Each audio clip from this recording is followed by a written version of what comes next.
Bonjour et bienvenue dans une vidéo farfelue et décousue où je vais vous parler de mes lectures du mois d'avril.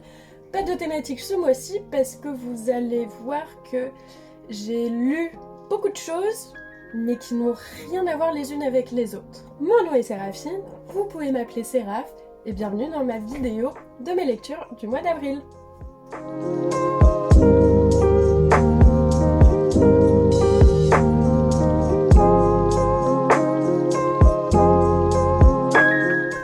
Petite précision, ce mois-ci, la plupart des livres que j'ai lus, je les ai lus soit sur mon téléphone, soit je les ai empruntés à des gens. Donc je vais avoir en réalité aucun livre à montrer. Il faudra se contenter des petites images d'illustration piochées sur Google.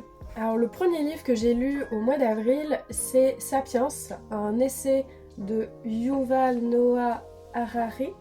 Je suis sûre et certaine que je fais beaucoup d'erreurs en prononçant son nom, qui est paru en 2015 et qui est un essai donc d'anthropologie et un peu de sociologie, mais surtout d'anthropologie. Alors comment présenter ce que je considère maintenant comme une bible de l'histoire de notre espèce Homo sapiens. Le livre va repasser toutes les différentes révolutions qui ont mené Homo sapiens à ce qu'on est aujourd'hui et notre société, comment s'est-elle construite et sur quels outils? Grâce à quels outils? En tout cas, ça a commencé fort, j'ai adoré la lecture de cet essai. En fait, je l'avais vu passer partout à sa sortie, ça a été immédiatement un best-seller qui a fait beaucoup parler de lui. Et naïvement, en fait, je pensais, comme beaucoup de livres qui explosent aux rentrées littéraires, que son succès était factice, si on peut dire les choses comme ça. Et en fait, non, le livre est super intéressant. Il se lit très bien, très facilement. Là-dessus, il a fait un travail remarquable pour vulgariser énormément de notions parce que vraiment, on passe une diversité de sujets qui font que je pense que je vais m'acheter le livre, parce que du coup je l'ai emprunté, pour pouvoir le relire plusieurs fois au cours de ma vie, tellement c'est dense et vaste. Je vais me répéter parce que j'ai perdu le fil de ma pensée, parce qu'il y a 5 voitures qui viennent de passer devant chez moi en même temps, mais très intéressant, se lit très bien, se lit très vite, très instructif, vraiment. Il nous met un recul sur notre espèce et notre histoire assez colossal, mais je l'ai trouvé assez objectif dans la forme et dans le fond. Les choses nous ont expliqué mais sans une réelle critique derrière. J'ai trouvé que là-dessus, c'était au lecteur de se faire sa propre critique et je pense d'ailleurs que c'est ça qui explique que ce livre est cité par toutes les grandes fortunes qui font partie des 1% des hommes les plus riches du monde comme étant leur livre préféré. Il me semble Bill Gates l'a cité, Elon Musk aussi si je ne m'abuse. Et honnêtement, quand on le lit, moi je l'ai trouvé assez acerbe par rapport justement à ces personnes qui entretiennent une manière de penser, un système. Voilà, donc j'ai trouvé ça assez étonnant.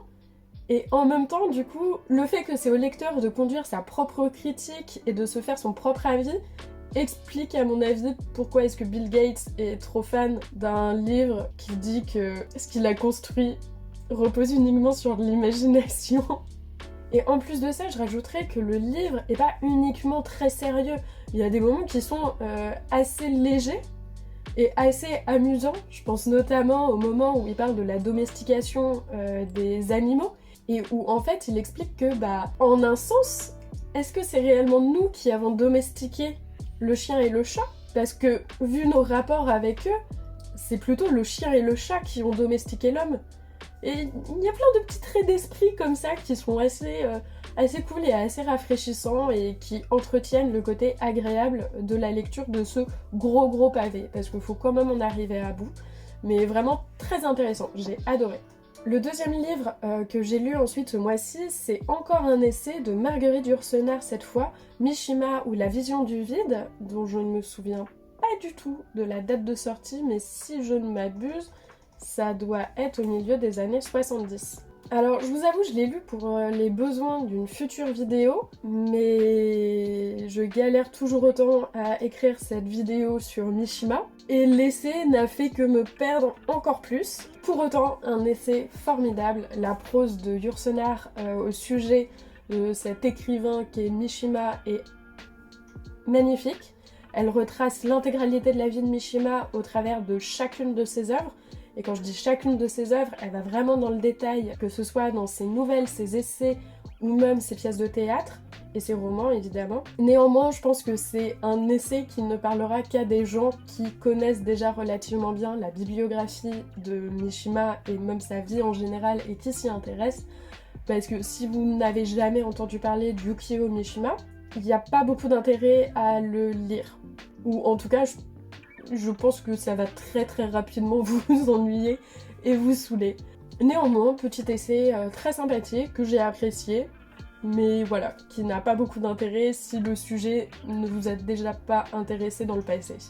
Le troisième livre dont je vais vous parler, qui est en réalité une succession de 3 livres puisque c'est une saga tout entière que je me suis enchaînée en 3 jours, c'est la saga du Peuple de l'air qui commence par le Prince Cruel, suivi du Prince Maléfique, et ensuite de la Reine sans royaume par Holly Black.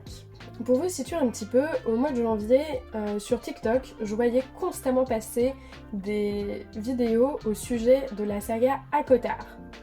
Je me suis lancée dedans en me disant que ça allait être formidable et grandiose vu tout son en disait.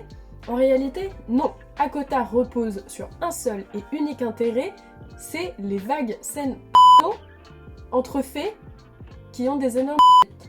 Voilà, c'est ma petite télé-réalité version littérature à moi. J'adore m'enchaîner des sagas de fantasy pour jeunes adultes et me sentir très bien dans ma peau après.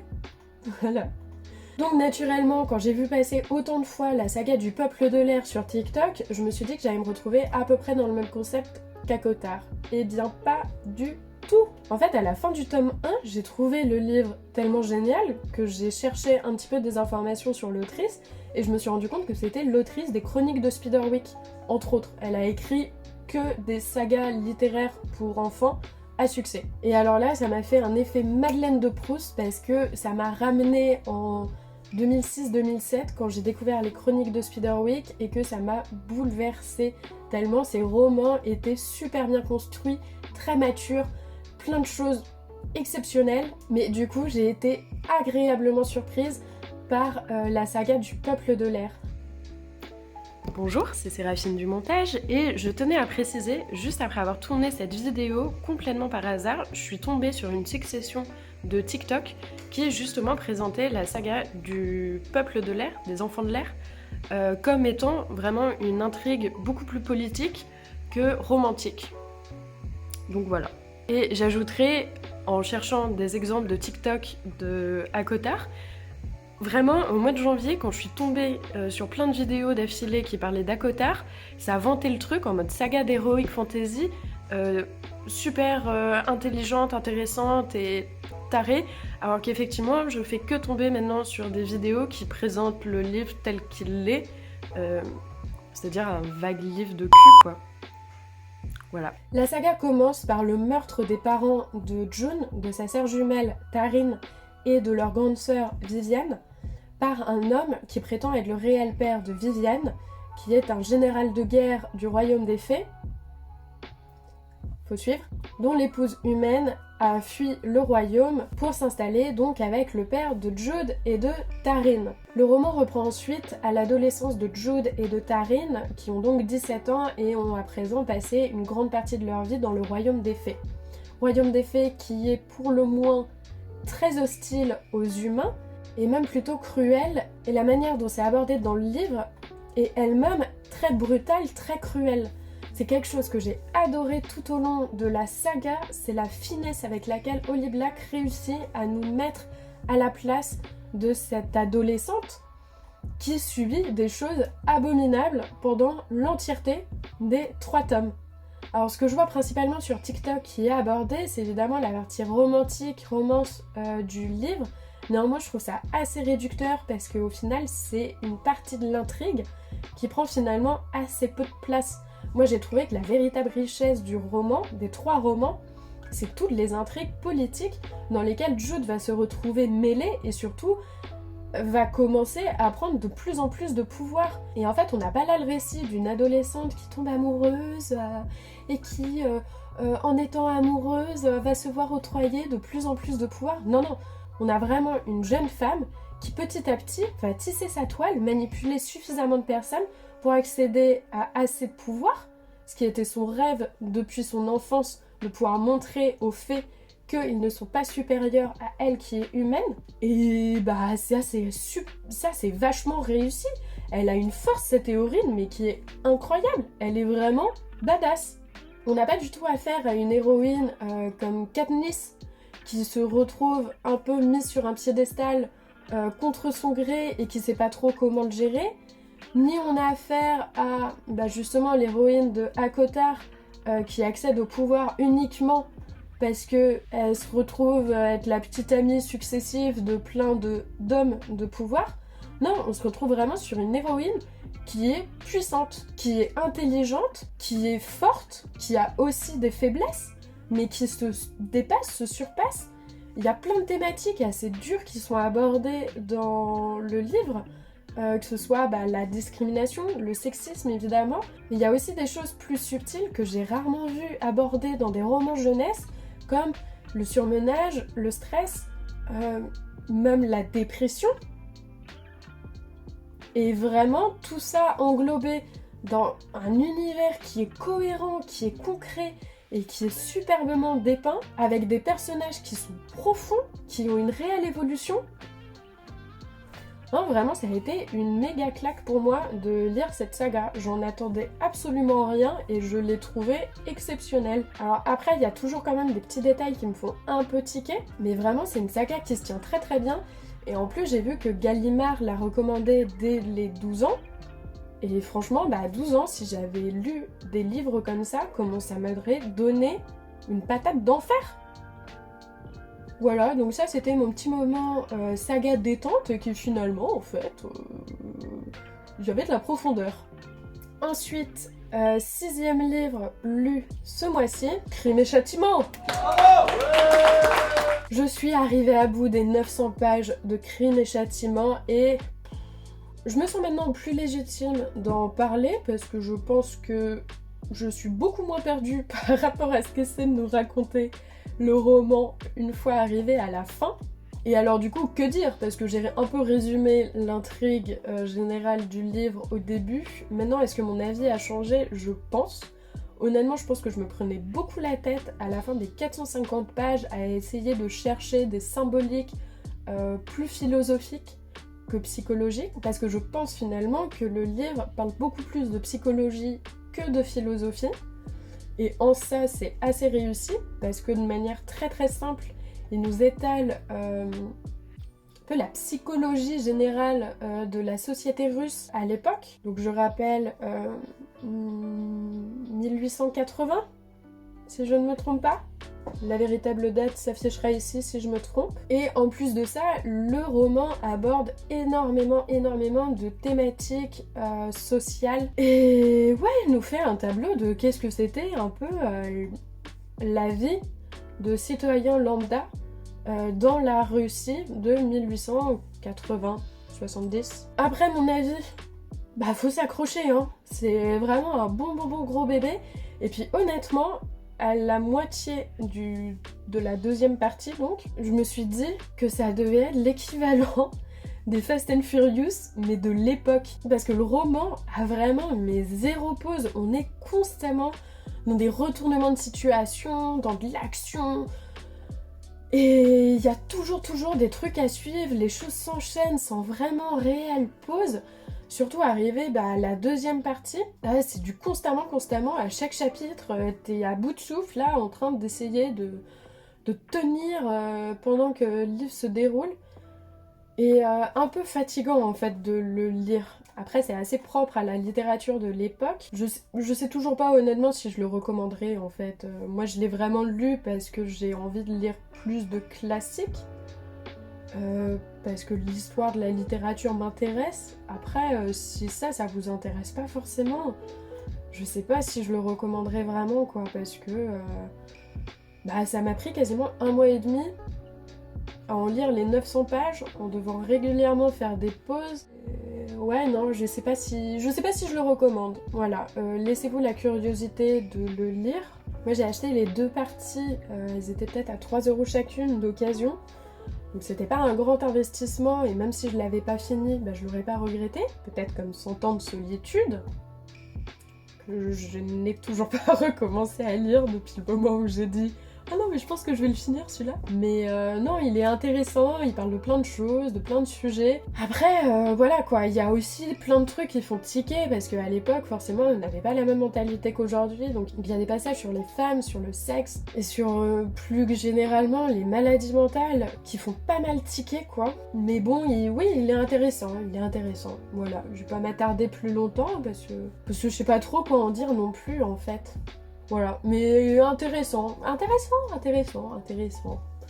Et puis, il te questionne pas mal en tant que lecteur, voilà, sur tes avis ou tes opinions. Enfin bon, je sais pas si c'est forcément non plus des sujets qui sont très pertinents, parce que je pense que c'est aussi un courant de la psychologie et de la philosophie qui sont assez dépassés aujourd'hui, ou en tout cas que moi je trouve dépassés. Voilà, je pense que je me suis déjà beaucoup trop étalée, alors que je voulais pas le faire, donc... c'est fini. Et du coup, après avoir lu Crime et Châtiment, bon, il me fallait un petit peu me reposer mon petit cerveau. Et du coup, j'ai lu le dernier... je crois pas que ce soit le dernier, je crois que c'est l'avant-dernier tome de... justement, de la saga de ACOTAR. Du coup, c'est l'occasion pour moi peut-être de vous résumer qu'est-ce que c'est que cette super saga. Alors, Feyre habite dans le royaume des humains.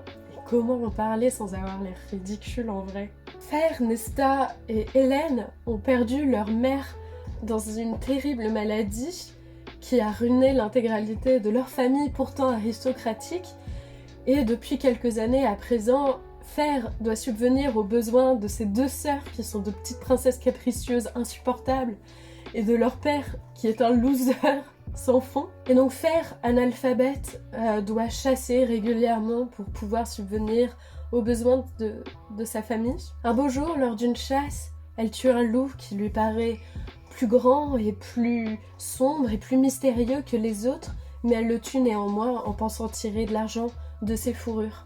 Il faut savoir que le monde dans lequel vit Fer est séparé en deux, le royaume des humains et le royaume des fées. On ne sait peu de choses des fées, à part que ils sont cruels, monstrueux, et qu'autrefois, les humains étaient leurs esclaves. Quelques jours après avoir tué ce loup, une créature frappe à la porte du petit cabanon où habitent Fer et ses sœurs, qui sont des garces. Je le rappelle, la créature leur dit que c'était en réalité un fée que Fer a tué. Feyre, je sais même pas comment on prononce son nom. Et il lui dit que normalement il devrait la tuer pour venger le fée qui a été tué, puisque cela brise les accords entre les fées et les mortels. Drama dans la villa, Fer est déjà prête à faire ses adieux. Cependant, le fée lui propose, sinon, de venir vivre chez lui. Fer a super peur parce que la créature est vraiment monstrueuse et horrible et abominable et trop laide. Néanmoins, il lui assure que ses sœurs et son père, ces gros losers, ne vivront plus jamais dans la pauvreté. Fer se dit donc « Ok, je suis prête encore une fois à me sacrifier ». Elle arrive au royaume des fées quelques heures plus tard après avoir été endormie par magie, et là, what a surprise! En fait, les fées sont tous des énormes beaux gosses, ils sont gigantesques, ils sont ultra stock, ils sont beaux, ils ont les cheveux qui brillent, et en plus, elle a le droit de faire ce qu'elle veut. Cependant, dans le royaume des fées, un étrange mal s'est abattu sur chacun de ses habitants. Elle se trouve dans la cour du printemps qui est gérée par Tamlin, ce beau gosse de blondinet. Et à la cour du printemps, tous les gens sont bloqués avec un masque permanent sur la tête. Ils ont été maudits. Les pauvres. Est-ce que Fer va s'habituer à sa nouvelle vie de belle gosse au royaume des fées? Va-t-elle tomber sous le charme de Tamlin? Qui sait? Réussiront-ils à déjouer la malédiction qui s'est abattue sur le royaume des fées? Qui sait? Il y aura peut-être des rebondissements tout au long de cette histoire. Voilà. Non mais enfin, voilà, j'exagère à peine, en vrai, c'est vraiment niais, nul, mal écrit. Il n'y a aucun rebondissement, il n'y a aucun intérêt scénaristique, mais j'ai lu tous les bouquins de cette saga. Et je les ai bingés comme on binge une série de télé-réalité. C'est pour ça que je dis que c'est ma petite télé-réalité personnelle. Quand le monde devient un peu trop brutal pour moi, bah, je me réfugie dans ce genre de bouquin un peu nul. Et ça me fait du bien. Donc je vais pas m'arrêter, je vais continuer. Mais je sais que ça me rend pas service non plus. Bon, enfin voilà pour mes lectures du mois d'avril. J'espère que j'aurai réussi à pas trop m'étaler et pas trop prendre mon temps. On croise les doigts pour que ça fasse moins de 20 minutes. J'espère que ça se voit pas trop, que j'ai bu beaucoup de café avant de faire la vidéo et que du coup je suis un petit peu fébrile. J'espère que ça vous aura intéressé. Merci d'avoir regardé cette vidéo jusqu'au bout, si vous êtes allé jusqu'au bout. Comme d'habitude, passez une bonne journée, une bonne matinée ou une bonne soirée. Et moi je vous fais la bonne bise!